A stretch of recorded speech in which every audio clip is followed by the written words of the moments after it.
What is up, guys? So in this video, I'm going to be breaking down some of my NFL bets for Sunday, the plays I'm on. So I got a lot of bets open. I have like 180 bets open, $31,000 total bet. So I'm not going to be able to cover every single play in this video, but you can follow me on Pickit. That's the verified public bet tracker, the screenshot you see above. That's just from Pickit, the verified public bet tracker I use. Also, I'm going to try to keep this video relatively brief, go through some of my best plays. And the point of this video is to be educational. You know, I love making sports betting content. I love helping sports bettors learn strategies that actually work and win long term. So hopefully you learn something from this video. I have no idea if the bets are going to win, if they're going to lose. I've had losing month sports betting. I've had winning month sports betting. But all time betting on the NFL, I've been super profitable, over $150,000 in net profit. So hopefully we have a good day tomorrow. But without further ado, let's get into some of these plays. But one question comes up a lot, which is, why do you have so many bets open, right? Why don't you just pick your five most confident bets, place them and call it a day? And that's not really how sports betting works, right? Like in sports betting, you want to place bets with an edge, right? However many bets have an edge as possible. It depends on how many sports books you use. I use a ton of different sports books, and most of these really profitable bets, they have max betting limits, right? Sports betting markets aren't that liquid where you're going to be able to bet $10,000, $20,000 on a single play. So I'll give you the simplest example is a ton of sports books run promos for the NFL. So PrizePicks has a free square on Jalen Hurts. Obviously, it's a free win. You want to take advantage of it. But again, for most people, they're capping your max bet size on this promo somewhere between $5 and $25, maybe $50. I don't know. It kind of depends on the user. Similarly, on DraftKings Pick 6, which is another great book, it's very similar to PrizePicks. It's a fixed payout DFS app. So what fixed payout DFS app means is on DraftKings Pick 6, any 3-pick entry you make, you just get a 6x payout. It doesn't matter if you take a player over or under. It doesn't matter if you take wide receivers, quarterbacks, whatever. Any 3-pick entry you make, you are getting a 6x payout, 100 to win 600. So as an example, these promos are capped at a max size of $50. So the first play I locked in for this promo was Stroud under 20.5 completions. So why did I like this play? Is first of all, if you look at the other DFS sites that work just like DraftKings Pick 6, for example, PrizePicks, they had Stroud lines lower at 19.5, right? So that's an indication to us we're using market data, the odds, the lines on other sports books to essentially find edges. So the fact that all the other books have the line lower, you can see FanDuel, not only do they have the line lower at 19.5 for Stroud, but they also had his under favored or juiced. So some sports books had Stroud's line at 20.5, but they had the under heavily favored. And again, on Pick 6, this is a fixed payout book, right? Like if you take Stroud to go over or under, you're getting the same payout. So if all of the sports books are telling you, hey, his line should be lower, or hey, we have the same line as you, but we have the under super heavily juiced, then the under is the sharp pick that you want to be on. So I probably have like Parlay Play, which is another DFS app I've started to use. They had a discounted line on Justin Jefferson, so I played that. So long story short, like I probably have 40 promo plays locked in. All these promo plays have max bet sizes somewhere between $5 and like $100. So you obviously want to take advantage of promos. It's the low-hanging fruit of sports betting. The easiest money you're gonna make is when these books are, giving you 30% profit boosts and stuff like that. So I took advantage of a lot of promos. But the second reason I have a lot of bets placed is arbitrage betting, right? So I love arbitrage betting. It is a risk-free profit betting strategy. So basically, arbitrage is really simple. All sports books set their own odds, and sometimes they get super out of sync. So if you look at this tennis play, so this tennis play is for Sunday, and it's not an NFL bet, but whatever, is you can see on Rebet, they have both sides of the spread, Nakashima plus 5.5, and the other side of the spread, they have the same price, minus 118, minus 118. They're saying like, both players are equally likely to cover the game spread. Now, if you look at every other sports book like Pinnacle and Novig's a peer-to-peer betting exchange, all these other books had Nakashima as a big favorite to cover plus 5.5, right? So what I did is I actually just arbitrage bet this. I took the free money. So I placed 2 bets. Arbitrage is placing 2 bets on 2 different sports books, in this case, Rebet and Novig. So I bet Nakashima on Rebet. I followed an arbitrage calculator on Novig. I played the opposite outcome, minus 5.5.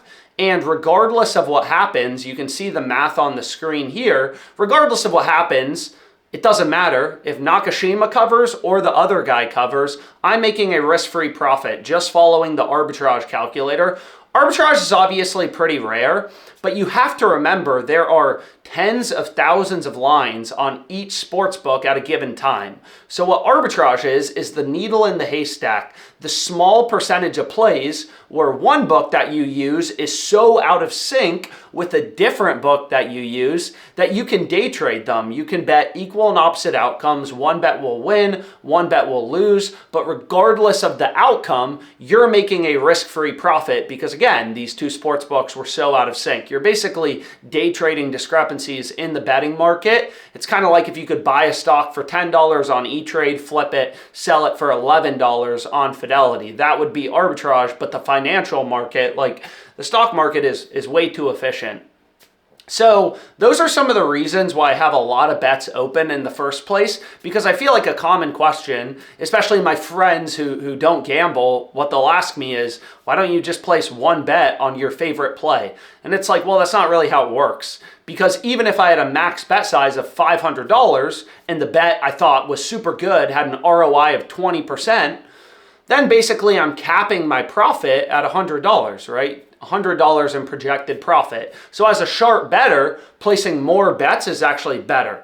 When I was a quantitative trader, that was the job I had before I started, betting on sports very seriously, is as a quant trader, your algorithms would place literally tens of thousands, if not hundreds of thousands of trades every single day. Every trade had a small edge. Some trades you lose money on, some trades you make money on. But again, just due to the law of large numbers, if all your trades have an edge, right, or most of them do, then you are going to make money long term. So, it's a little unintuitive, but as a sports bettor, you want to place a lot of bets, right? But without further ado, let's maybe start getting into some of the plays that I locked in. So the first thing I do is I look for line discrepancies. So again, all books set their own lines. So I'll give you an example of a play I locked in is Jackson Dart under 199.5 passing yards on Fliff, which is a sports book I use. It's super exploitable. It's available in most states. So why did I like this play? Well, if you look at every other book, every other data point in the market, all of these other sports books had Jackson Dart's line in the 180s range, right? So we're getting good value. There's hundreds of books setting NFL prop lines. FanDuel is a $40 billion company. You want to put some weight into where FanDuel is setting lines. They're a multi-billion-dollar company. So all these other books are telling me, no, Jackson Dart's line should be lower. Right? So this was a solid play that I locked in. Now, some people ask me, why do you bet on parlays versus straight bets? And, there's a few reasons. I mean, first of all, I bet on parlays and straight bets. What I do think is parlays do a good job at disguising your edge in prolonging accounts, right? So it's very common knowledge that sports books hate winners, right? A lot of books will limit you. They'll cut down your max betting limit if you're absolutely crushing them. So a good way to disguise and essentially prolong account health, and granted, some of this is anecdotal, but is throwing in parlays. If you parlay together a bunch of plus EV bets or mathematically profitable bets, then your parlay is also going to have an edge, right? A parlay is just a combination of bets. So if every leg in your parlay is plus EV, positive EV, then your parlay is going to be positive EV. So that's one of the main reasons that I bet on parlays. And another reason is there's a lot of sports books like Better and Dabble, right? These are DFS books where you can't even place straight bets. PrizePicks,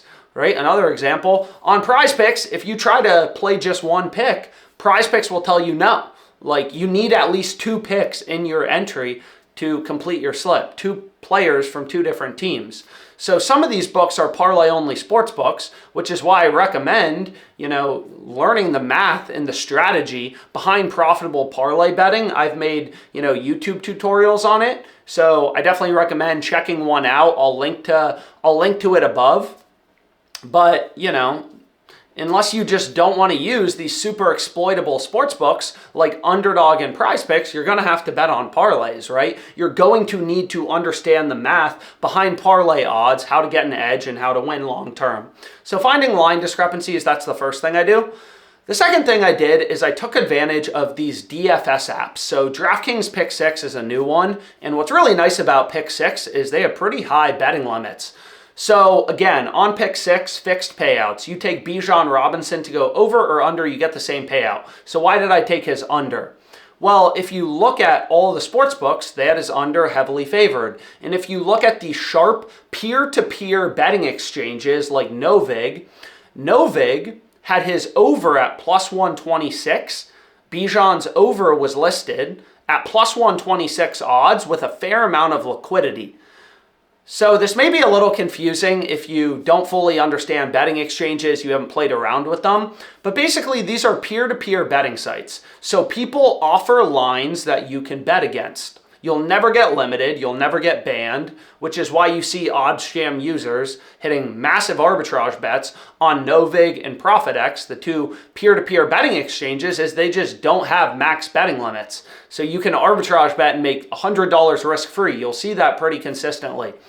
But I do want to be clear that when I say peer-to-peer betting sites, you're not betting against your neighbor in general, right? In general, the people setting lines, offering lines on these peer-to-peer betting exchanges are really smart. Trading firms, literally trading firms, investment banks, the same way they set markets on the stock market. Now that sports betting is so popular, they offer lines, these trading firms, on the NFL, player props, stuff like that. So these betting exchanges are really sharp, right? They're really smart. They're probably the hardest books to make money on in terms of positive EV betting. In terms of arbitrage, if you're just trading them to guarantee a risk-free profit, they're great. But if you're trying to EV bet on them, again, you're betting against really smart people in general. So basically on Novig, they had Bijan's over listed at plus 126 with more behind it at plus 122. So we know, right, that this trading firm or whoever, they think Bijan's over is the underdog outcome because they're offering plus 126, plus 122 for, over $1,000 in liquidity. So we know Bijan's under is the much more likely or the favored outcome. And that's why I took Bijan's under. Again, DraftKings Pick 6, you take his over or under, you're getting the same payout. So you want to take his under. That's the more likely or the favored outcome. So that's what I ran. And I have a bunch of other Pick 6 slips locked in as well. You can kind of see them all. A little video here on the screen. I'm trying to share everything. Again, you can follow me on Pick It Sports as well to kind of literally, you can see all my bets. It is public. It is verified. You can tune in to Pick 6. You can just, go to my profile, Alex Monahan, and you can see all the plays that I have locked in for Sunday. But anyways, let's move on to the next strategy. This is my favorite strategy. In my opinion, it is the most profitable sports betting strategy. Every sports bettor should be using it. It's called crossed market EV betting, okay? So what does that mean? Because I've done a tutorial video on it, but it may be a little confusing. Crossed market EV betting is basically when you see an arbitrage opportunity and you solely take the side with value. So I'll give you an example. This is a very sharp data-driven strategy. Is I took Chuba Hubbard over 14.5 rushing attempts at plus 105 on Fliff.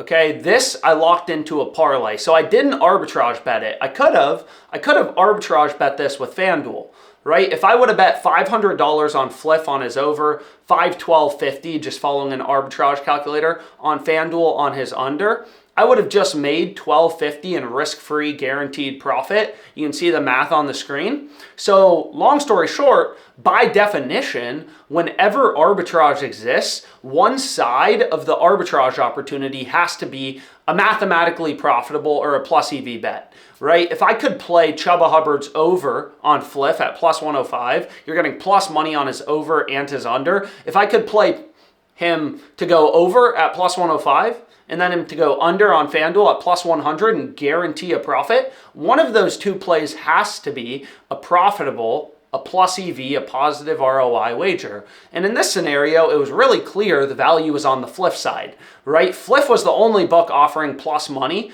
and DraftKings, right? FanDuel, DraftKings, Novig, all of these other major sports books have Chuba's over 14.5 rushing attempts. All these other books, all these other data points we have in the market, they have Chuba's over as the favored or the more likely outcome. So that was a really sharp pick, long story short, that I locked in. Chuba Hubbard over 14.5 rushing attempts.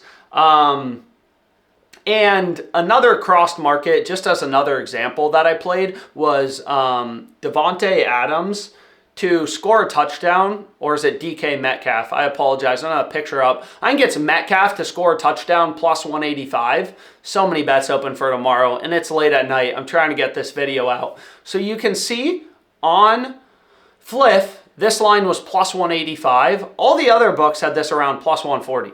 Right? So Fliff, there's a lot of value. I always say as a sports bettor, you want to follow the hot girl at the bar. You want to bet on the book with value.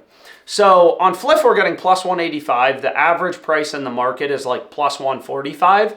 And Fliff is crossed with Circa. Circa is known to be one of the sharpest sports books, you know, for especially prop lines. So MLB props like home runs, NFL props like TD scores. They have very tight markets. They don't really limit people. So Circa, it's not a sports book in my state, right? I live in Virginia. We don't have Circa legal. I'm solely looking at their lines as a source of information, right? As a data point.